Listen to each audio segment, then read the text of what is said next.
اللہ نے دنیا کی کوئی بھی چیز مستقل نہیں بنائی۔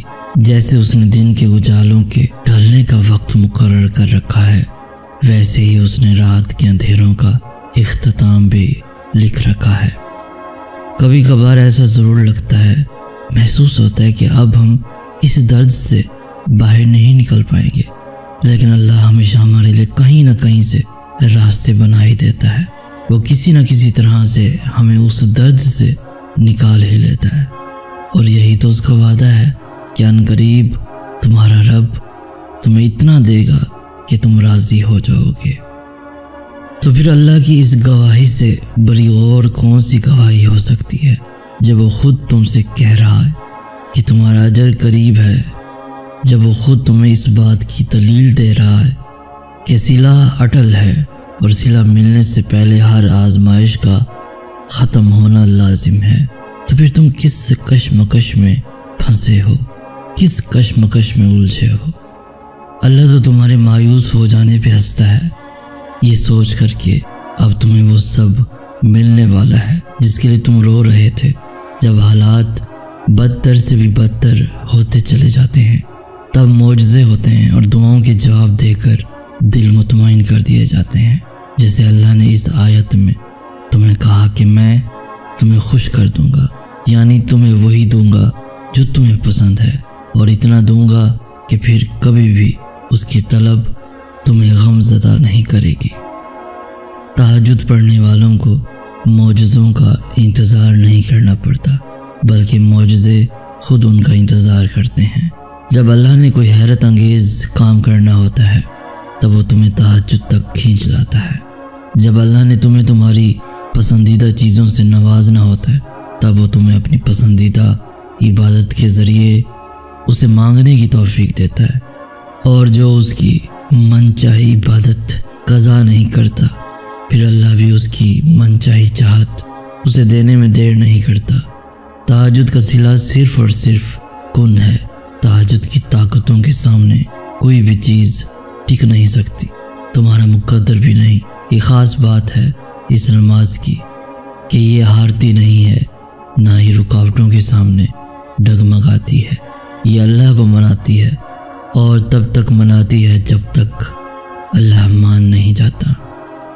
انکار کی گنجائش نہیں ہوتی، بس جو مانگ لیا تہجد میں وہ مل گیا۔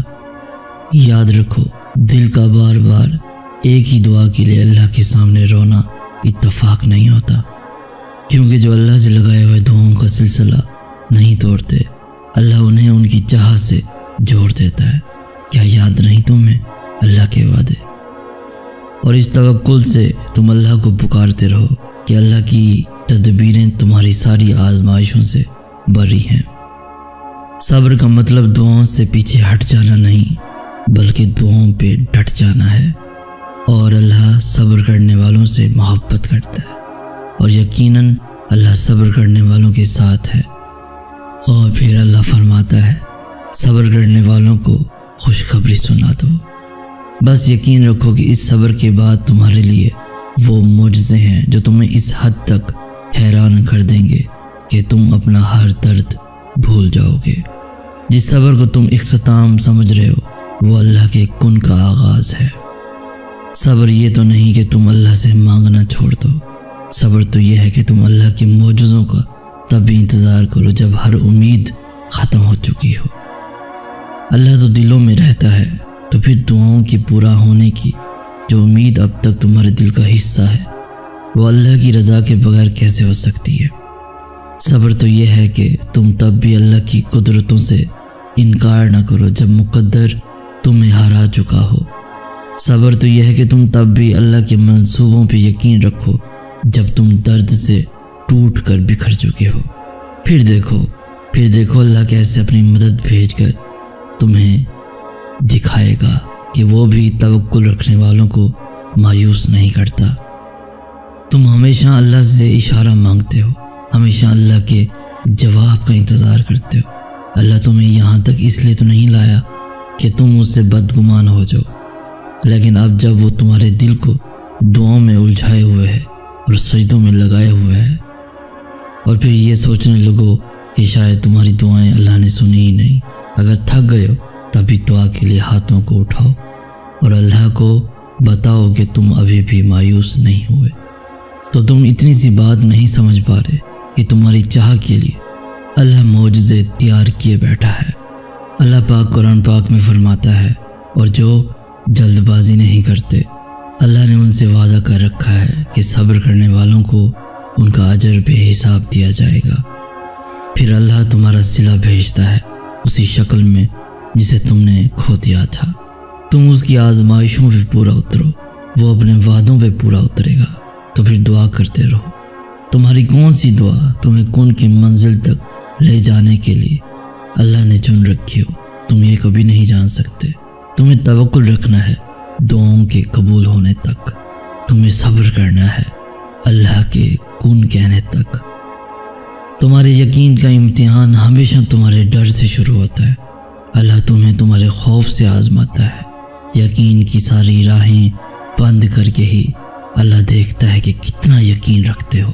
وہ ہر اس چیز سے تمہاری آزمائش کرتا ہے جسے کھونے سے تم ڈرتے ہو، تو اللہ بھی تمہیں عطا کرنے کے لیے پھر وہ دروازے کھولتا ہے جن کا تمہاری نظر میں کوئی وجود نہیں ہوتا۔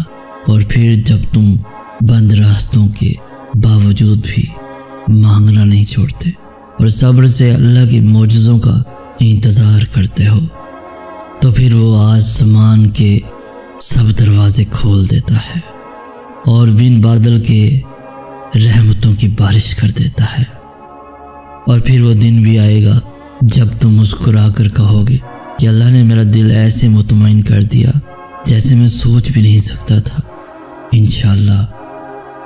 کیا تم جانتے نہیں کہ دعائیں نصیب کا مقابلہ کرنے کی قدرت رکھتی ہے، اور وہ دعائیں تو نصیب سے بھی زیادہ طاقتور ہوتی ہیں جو بار بار دہرائی جاتی ہیں، جن کا تسلسل وقت کے ساتھ بڑھتا چلا جاتا ہے۔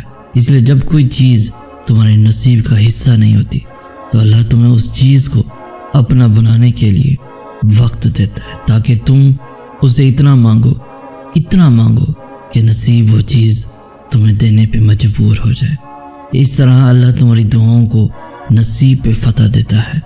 دعا اللہ کی رضا کا حصہ ہے، اور اگر تمہاری دعائیں قبول نہ ہونی ہوتی تو اللہ دعاؤں کی جانب تمہارا دل کیوں پھیرتا؟